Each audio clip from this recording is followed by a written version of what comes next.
Hello दोस्तों, स्वागत है आप सबका आपके अपने इस यूट्यूब चैनल केवीएन मैथमेटिक्स में। दोस्तों, आज हम करेंगे प्रश्नावली 4.3। 4.3 का पहला प्रश्न है, यदि निम्न द्विघात समीकरण का अस्तित्व हो तो उसे पूर्ण वर्ग बनाने की विधि से ज्ञात कीजिए। तो क्या करना है, उन्हें पूर्ण वर्ग विधि से हमने ज्ञात करना है। पहले ये दे रखा है अगर उसका अस्तित्व हो तो। अस्तित्व का मतलब ये है कि पहले हमने ये जाँच करना है कि एक्स का मान आएगा या नहीं आएगा। तो वो कैसे जाँच करते हैं, हमारे पास एक फॉर्मूला होता है b² - 4ac। अगर ये जीरो से बड़ा है, किससे बड़ा, जीरो से बड़ा, या फिर जीरो के बराबर भी है तो हम x का मान निकाल सकते हैं, नहीं तो इसके मान निकलेगा ही नहीं, इसका कोई मूल नहीं होगा। तो जैसे प्रश्न नंबर 1 में जो पहला पार्ट दे रखा है वो दे रखा है 2x² माइनस के 7x प्लस में 3 बराबर है 0। या ये तो होता है a, x² का जो गुणांक होता है वो होता है a, और जो x का गुणांक होता है उसको हम कहते हैं b, और जो बिना x का होता है जिसको हम अचर पद बोलते हैं वो होता है c। तो यहाँ आपको पता चल गया a क्या होता है, b क्या होता है और c क्या होता है। तो यहाँ दे रखा है b², यानी कि b कितना है, -7। तो -7 का स्क्वेयर माइनस में 4ac, 4 गुणा में a कितना है 2, गुणा में c कितना है 3, तो गुणा में 3 लिखेंगे। 7 का स्क्वायर कितना हो जाएगा 49, माइनस में 4 दूनी 8, 8 तिया 24। 49 में से आप 24 घटाओगे तो कितना बचेगा 25। 25 है वो जीरो से कितना है, बड़ा है। अगर जीरो से बड़ा है तो इसका मतलब इसका मान, इसके जो मूल होंगे वो कैसे होंगे, अलग अलग भी होंगे, और एक्स का मान भी निकलेगा। अभी हमें ये तो पता चल गया कि इस समीकरण का अस्तित्व तो है, यानी कि इसका मान एक्स का मान निकल सकता है। अब हमने क्या करना है, पूर्ण वर्ग विधि से हमने इसको हल करना है। पूर्ण वर्ग विधि में हम क्या करते हैं, सबसे पहले x² का जो भी गुणांक होगा एक को छोड़ के, 2 हो, 3 हो, 4 हो, 5 हो, 5/2 जो भी हो, उससे हम क्या करेंगे, पूरे समीकरण को भाग कर देंगे। तो x² का जो गुणांक कितना है 2, यहाँ हम लिखेंगे समीकरण को 2 से भाग करने पर, पूरे समीकरण को अगर हम 2 से भाग करेंगे तो इसको 2 से भाग करेंगे तो यहाँ बच जाएगा x² माइनस में 7 को अगर आप 2 से भाग करेंगे तो नीचे आ जाएगा 2x, प्लस में 3 को अगर आप 2 से भाग करोगे तो ये हो जाएगा 3/2, बराबर में क्या रहेगा 0। पहला आपने तो ये करना है, क्या जो भी x² का गुणांक होगा उसको हमने पूरे नंबर से, पूरे समीकरण से डिवाइड करना है। अब हमने क्या करना है, जो x का गुणांक है उसको 2 से भाग दे के उसका स्क्वायर जोड़े भी गए और घटाए भी गए। जैसे ये दे रखा है x का गुणांक 7/4, 7/2, तो 7/2 को अगर आप 2 से भाग दें तो ये क्या बन जाएगा 7/4। हमने क्या करना है, इसका स्क्वायर एक बार तो जोड़ना है और एक बार घटाना है। तो यहाँ हम क्या करेंगे, x² माइनस में 7/2x प्लस में 3/2। अब ये करना है, एक बार तो ये 7/4 का स्क्वायर जोड़ना है और एक बार 7/4 का स्क्वायर क्या करना है, घटाना है। आपको भली बात ही पता होगा कि किसी भी समीकरण में हम कोई भी नंबर जोड़ भी सकते हैं और घटा भी सकते हैं। शर्त यह है कि दोनों नंबर सेम होने चाहिए।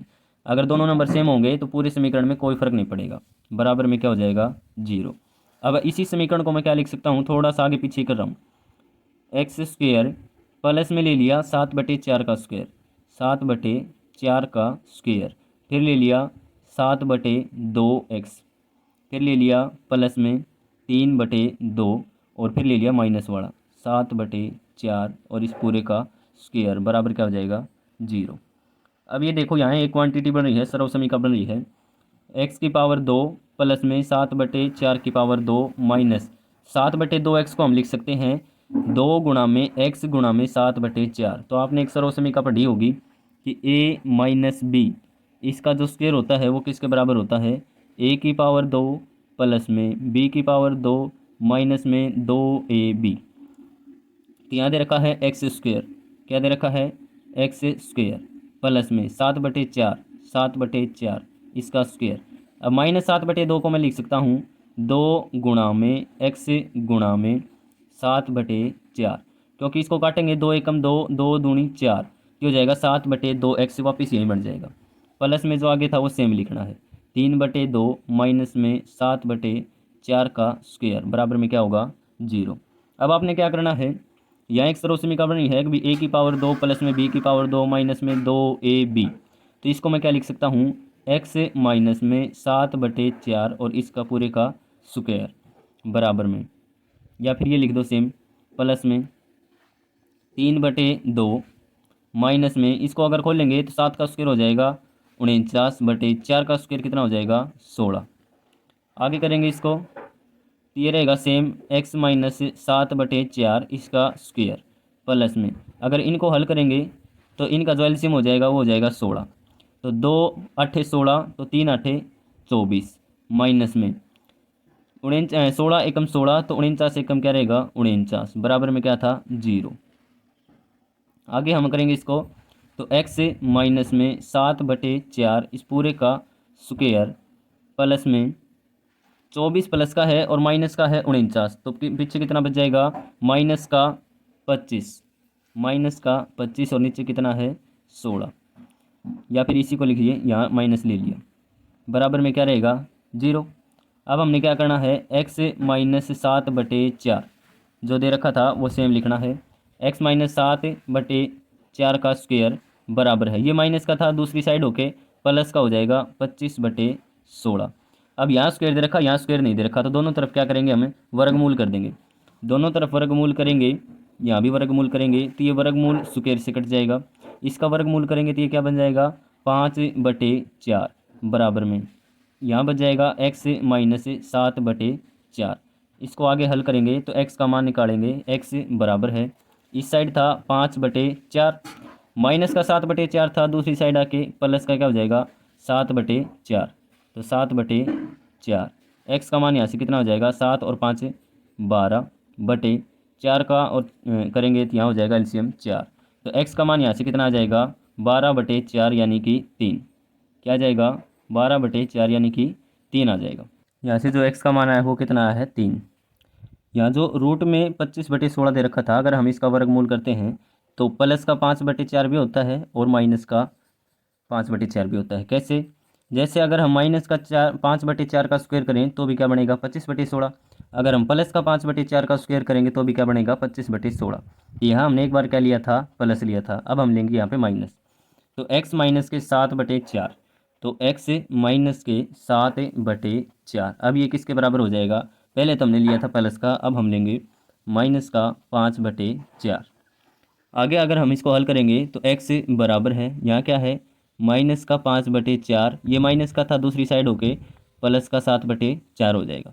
x का मान निकालेंगे तो यहाँ से एलसीएम 4 रहेगा, माइनस का 5 और प्लस का 7 कितना बन जाएगा 2/4, 2/4 का मतलब होता है 1/2, तो यहाँ से जो x का मान होगा वो कौन सा हो जाएगा 1/2, और पहले हमारा कितना आया था x का मान 3।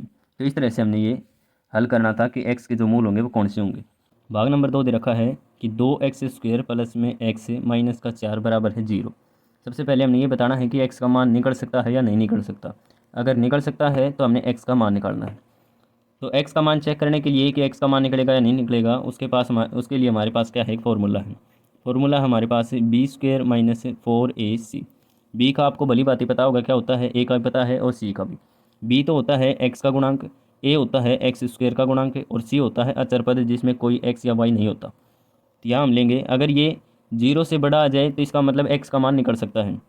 कैसे लेंगे, b², b कितना है यहाँ पे x का जो गुणांक वो कितना है 1, तो 1 का स्क्वायर माइनस में 4ac, 4 गुणा में a का मान कितना है 2 गुणा में c का मान कितना है माइनस का 4, तो 1 का स्क्वायर कितना होता है 1, माइनस माइनस से प्लस हो जाएगा, 4 दूनी 8 है, 8 चौके 32, टोटल कितना हो जाएगा ये 33। अब जो 33 आया है वो 0 से क्या है बड़ा, इसका मतलब ये है कि x का मान हम निकाल सकते हैं, और जो x के जो मान आएंगे वो दोनों क्या आएंगे अलग अलग आएंगे। किस विधि से करना था हमने, पूर्ण स्क्वायर विधि से, यानी कि पूर्ण वर्ग विधि से। पूर्ण वर्ग विधि में हम क्या करते हैं पहले कि जो x² का जो गुणांक होता है उस पूरे समीकरण को उससे पहले भाग देते हैं, फिर क्या होगा जो x का गुणांक आएगा उसका क्या करेंगे हम आधा करेंगे और उसका स्क्वायर एक बार जोड़ेंगे और एक बार घटाएंगे। चलिए कैसे करेंगे, पहले तो हम 2 से भाग कर रहे हैं पूरे समीकरण को, 2 से भाग करेंगे तो यहाँ बचेगा x² प्लस में यहाँ आ जाएगा x/2 और यहाँ क्या आ जाएगा माइनस का 2, यानी कि 4 को आप 2 से भाग दोगे तो माइनस का 2 आएगा, बराबर में 0 को आप किसी भी नंबर से भाग दोगे तो क्या रहेगा 0 रहेगा। अब हमने क्या करना है, जो x का गुणांक है, x का गुणांक कितना है 1/2, अब 1/2 को हमने आधा करना है, यानी कि इसको हमने 2 से भाग देना है, 2 से भाग देंगे तो क्या जाएगा 1/4 आएगा। अब 1/4 का स्क्वायर एक बार हमने जोड़ना है और एक बार घटाना है। तो यहाँ लिखेंगे एक्स स्क्वायर, यहाँ हमने पहले जोड़ दिया, प्लस में 1/4 इसका स्क्वायर एक बार जोड़ दिया, फिर मैंने लिख दिया ये वाला x/2। फिर हमने क्या कर दिया, माइनस में 1/4 उसका स्क्वायर एक बार तो यहाँ जोड़ा था, दूसरी बार यहाँ घटा दिया, फिर दे रखा था -2 बराबर है 0। अब देखिए यहाँ एक सर्व समीकरण बन रही है कि a⁻2 प्लस में b⁻2 प्लस में 2ab, x/2 को हम क्या लिख सकते हैं 2ab। कैसे, यहाँ देखिए एक सर्व समीकरण आपने पढ़ी होगी कि a प्लस b इसका होल स्क्वायर किसके बराबर होता है, a⁻2 प्लस में b⁻2 प्लस में 2ab। यहाँ a प्लस b क्या है, x और 1/4। a का मान तो है x और b का मान कितना है 1/4। अगर हम पूरे का स्क्वायर करेंगे तो किसके बराबर आता है, एक्स स्क्वायर प्लस में b का स्क्वायर यानी कि 1/4 का स्क्वायर। यहाँ कर रहे हैं 1/4 का स्क्वायर यानी कि x⁻2 प्लस में b⁻2 हो गया, प्लस में 2ab, 2 गुणा में a क्या है यहाँ पे x और b क्या है 1/4, 1/4। अगर हम इसको काटेंगे तो 2 एकम 2, 2 दूनी 4, यहाँ बच गया 1/2x और यहाँ पे कितना था x एकम x बटे कितना है 2, x/2 और ये कितना है x/2। तो इस पूरे को हम क्या लिख सकते हैं, इस पूरे को हम लिख सकते हैं x प्लस में 1/4 और पूरे का स्क्वायर। अब यहाँ दे रखा है माइनस में 1/4, तो इसको दूसरी साइड लेके जाएंगे, पूरे को दूसरी साइड लेके जाएंगे तो ये हो जाएगा प्लस का 1/4 और उसका स्क्वायर। माइनस का 2 था, इसको दूसरी साइड लेके जाएंगे तो ये हो जाएगा प्लस का 2। आगे इसको हल करेंगे तो इसको तो सेम रखेंगे, x प्लस 1/4 इसका स्क्वायर बराबर है, इसको खोलेंगे तो ये बन जाएगा 1/16, 1/16। एक का स्क्वायर करेंगे तो 1, 4 का स्क्वायर 16, प्लस में इसको लिख सकते हैं 2/1। अगर हम इसको हल करेंगे तो ये तो रहेगा x प्लस 1/4 का स्क्वायर, इसको हल करेंगे तो ये हो जाएगा 16, 16 एकम 16, एक का 1, प्लस में एक को किससे करें गुणा करें कि 16 आ जाए 16 से, तो ऊपर वाले को भी किससे करेंगे 16 से गुणा, 16 दूनी 32, ये हो जाएगा 33/16। तो x प्लस में 1/4 स्क्वायर ये कितना हो जाएगा 33/16, 33/16। अब हम क्या करेंगे, दोनों तरफ वर्गमूल करेंगे, दोनों तरफ वर्गमूल करेंगे तो इसका वर्गमूल यहाँ हो जाएगा, इसका वर्गमूल यहाँ हो जाएगा, ये तो वर्गमूल से स्क्वायर कट जाएगा, यहाँ क्या बच जाएगा x प्लस में 1/4। अगर हम इसका वर्गमूल करेंगे तो ये बन जाएगा प्लस माइनस, या फिर इसको ऐसे ही रखने दो रूट में 33/16 ऐसे रखेंगे इसको, या फिर हम इसको और हल करेंगे तो रूट का 33 तो सेम रहेगा।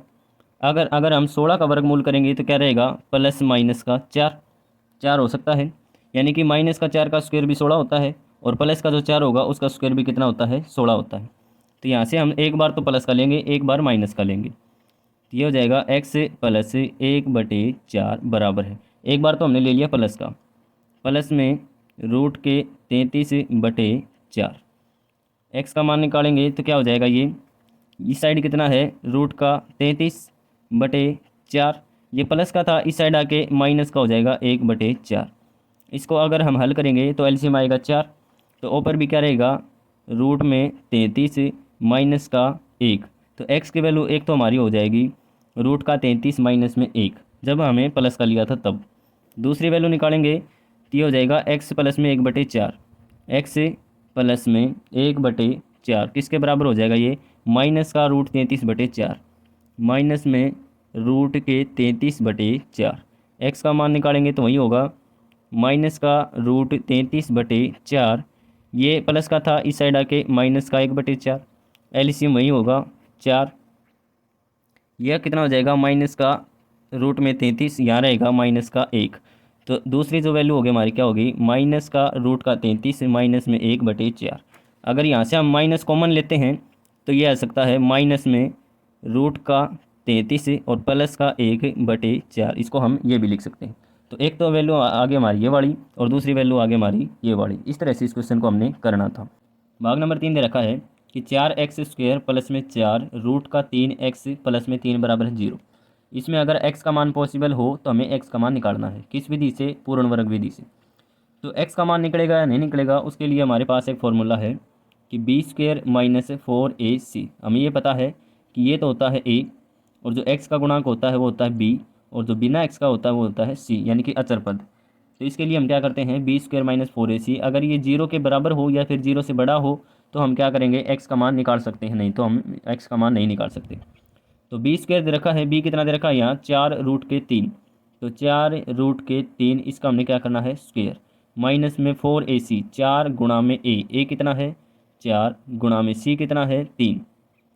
यहाँ से हम करेंगे अब 4 का स्क्वायर करेंगे तो हो जाएगा 16, और √3 का स्क्वायर करेंगे तो क्या आएगा 3, माइनस में 4 चौके 16, 16 तिया 48, यहाँ क्या कितना हो जाएगा 48।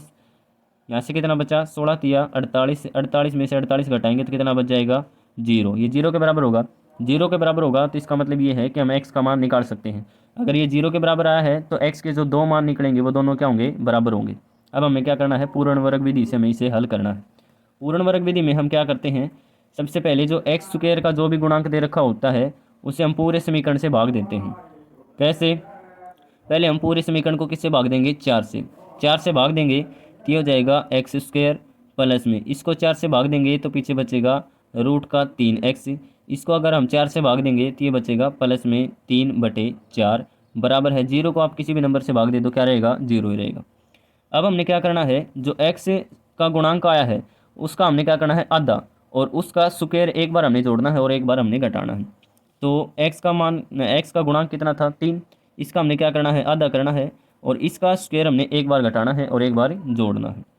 तो देखिए कैसे होगा, एक्स स्क्वायर प्लस में √3x प्लस में 3/4। अब हमने क्या कर दिया, इसमें √3/2 का स्क्वायर एक बार जोड़ दिया और एक बार क्या कर दिया, घटा दिया, बराबर में क्या था 0। अब देखिए यहाँ पे थोड़ा सा इसको आगे पीछे कर रहे हैं, यहाँ हमने कर लिया एक्स स्क्वायर प्लस में ये वाला हमने पहले लिख लिया √3/2 और उसका स्क्वायर, फिर हमने लिख लिया प्लस में √3 प्लस में 3/4 माइनस वाला √3/2 और उसका स्क्वायर, बराबर में क्या रहेगा 0। सिर्फ हमने क्या किया, इसको आगे पीछे किया है। अब देखिए यहाँ एक सरल समीकरण बन रही है कि a की पावर 2 प्लस में b की पावर 2 प्लस में 2ab, तो जो √3 है उसको हम क्या लिख सकते हैं 2ab। ab का मतलब, a का मतलब है x और b का मतलब है √3/2। तो 2ab देखिए कैसे, 2 गुणा में a कितना है x, गुणा में b कितना है √3/2, इससे हम काटेंगे तो पीछे कितना बच जाएगा √3x, तो √3x था यहाँ पे, तो √3x, इसको हम क्या लिख सकते हैं 2ab। चलिए कैसे लिखेंगे, एक्स स्क्वेयर प्लस में √3/2 और उसका स्क्वेयर प्लस में √3x को हम क्या लिख सकते हैं 2 गुणा में x गुणा में √3/2 यानी कि 2ab प्लस में कितना है 3/4 माइनस में √3 का स्क्वायर करेंगे तो कितना रहेगा 3, और 2 का स्क्वायर करेंगे तो कितना रहेगा 4। यहाँ से अब हम करेंगे a का स्क्वायर प्लस में b का स्क्वायर प्लस में 2ab, इसको हम क्या लिख सकते हैं a प्लस b का होल स्क्वायर। तो a प्लस b का जो होल स्क्वायर है वो आपने पढ़ा होगा, इसको हम लिख सकते हैं a स्क्वायर प्लस में b स्क्वायर प्लस में 2ab। तो ये तो वाला दे रखा है, इसको हम क्या लिख सकते हैं x प्लस में √3/2 और इसका होल स्क्वायर, फिर कितना दे रखा है, बराबर में 0 था, प्लस का 3/4 माइनस का 3/4 कट जाएगा ये, तो बराबर में क्या बचेगा 0। अब यहाँ देखिए, यहाँ दे रखा है 0, तो इसको हम क्या लिख सकते हैं x प्लस में √3/2, एक बार हमने यहाँ लिख दिया। स्क्वायर का मतलब ये होता है कि इसी नंबर को इसी नंबर से 2 बार गुणा करना है, और हम क्या लिख सकते हैं x प्लस में √3/2, इसी को हमने 2 बार लिख लिया, बराबर में क्या होगा 0। अब एक बार तो इसको 0 के बराबर मान लो, एक बार इसको 0 के बराबर मान लो, तो x प्लस में √3/2 किसके बराबर मान लिया 0 के बराबर। तो जो x की वैल्यू होगी वो कौन सी हो जाएगी, इस साइड होगी माइनस का √3/2, तो एक मान हमारा ये वाला आ गया। दूसरा, अगर हम इसको 0 के बराबर मानेंगे तो x प्लस में √3/2 बराबर क्या रहेगा 0। x का मान यहाँ भी कितना आएगा माइनस का √3/2, तो एक मान हमारा माइनस का √3/2 और दूसरा मान भी हमारा क्या है माइनस का √3/2। तो इस तरह से हमने इस क्वेश्चन को करना था। भाग नंबर 4 दे रखा है कि 2x² प्लस में x प्लस में 4 बराबर है 0। इसमें हमने x का मान निकालना है अगर संभव हो तो, अगर इसका अस्तित्व हो तो। इस क्वेश्चन में ये दे रखा था कि अगर संभव है तो x का मान निकालो। x का मान संभव है या नहीं है, इसके लिए हमारे पास एक फॉर्मूला है कि x का मान आएगा या नहीं आएगा। फॉर्मूला हमारे पास है b² माइनस के 4ac। अगर ये मान 0 से बड़ा हो या 0 के बराबर हो तो x के मान निकाल सकते हैं हम, नहीं तो x का मान संभव ही नहीं है। तो देखिए कैसे, ये आपको पता होगा, इसको बोलते हैं a, यानी कि x का स्क्वायर होता है a। जो x का गुणांक होता है वो होता है b, और जो बिना x वाला होता है उसको हम बोलते हैं c। यहाँ पे देखिए x का कोई भी गुणांक नहीं दे रखा, इसका मतलब ये है कि 1 गुणा में x है, तो जो x का गुणांक हो जाएगा वो 1 हो जाएगा। यहाँ से b², b का मान कितना है 1, या क्या करेंगे 1 का स्क्वायर, माइनस में 4ac, 4 गुणा में a का मान कितना है 2, गुणा में c का मान कितना है 4, किसके बराबर आ जाएगा 1 का स्क्वायर 1, माइनस में 4 चौके 16, 16 दूनी 32, 1 में से अगर हम 32 घटाएंगे तो कितना आएगा माइनस का 31। ये क्या है, 0 से छोटा है ये। अगर 0 से छोटा आ जाए तो क्या कर सकते हैं हम, x का मान निकाल ही नहीं सकते। ये पहले दे रखा हमने कि b² माइनस के 4ac 0 के बराबर हो या फिर 0 से बड़ा हो तो ही हम x का मान निकाल सकते हैं, यानी कि इस समीकरण के मूल निकाल सकते हैं। अगर ये 0 से छोटा होगा तो इस समीकरण का कोई भी मूल नहीं होगा। तो हम यहाँ लिखेंगे कि b² माइनस के 4ac 0 से क्या है छोटा, अतः इस समीकरण के कोई भी मूल संभव नहीं है, संभव नहीं है। इस तरह से इस क्वेश्चन को हमने करना था। तो ये था दोस्तों आज का हमारा क्वेश्चन। उम्मीद करता हूँ कि आप सबको समझ में आया होगा। समझ में आया है तो भाई प्लीज़ वीडियो को लाइक करें, शेयर करें, कमेंट करें और इस चैनल को सब्सक्राइब ज़रूर से ज़रूर करें। धन्यवाद।